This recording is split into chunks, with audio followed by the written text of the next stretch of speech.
On Utah's Capitol Hill, a massive spending bill has just been unveiled. As Fox 13's Ben Winslow reports, it covers everything from roads to state parks. Altogether, this bill is about $2.2 billion in funding. That's about 10% of the entire state budget.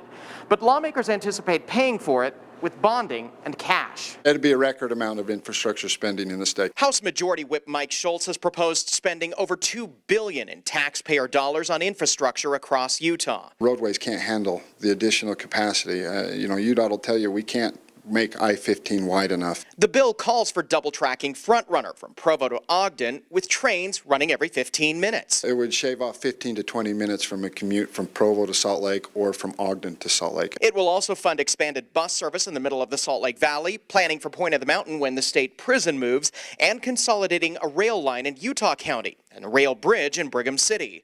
There are also road projects across the entire state that will be funded, about $621 million. The bill also includes spending for state park improvements, but the House and Senate are not in agreement over $1.4 billion in bonding, which is borrowing money. I think it's a very fiscally conservative approach to it, the way that we're spreading it out over 4 to 5 years. We'll have less debt next year. I still am queasy. My gut is still queasy about our situation. I still think that there's a cliff out there, and I worry about that. The governor supports the bill, but is also unsure of that much borrowing. These projects need to go.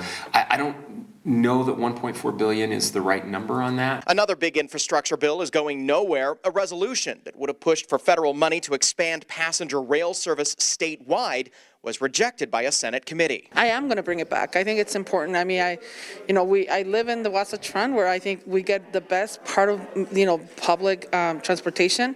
But this rail is about really connecting everyone. So I definitely think rural Utah will benefit from this. Now, there's 7 days left in the entire legislative session, but this bill is moving quickly. It's got a hearing scheduled on Friday, and given who's running it, you can expect it would pass.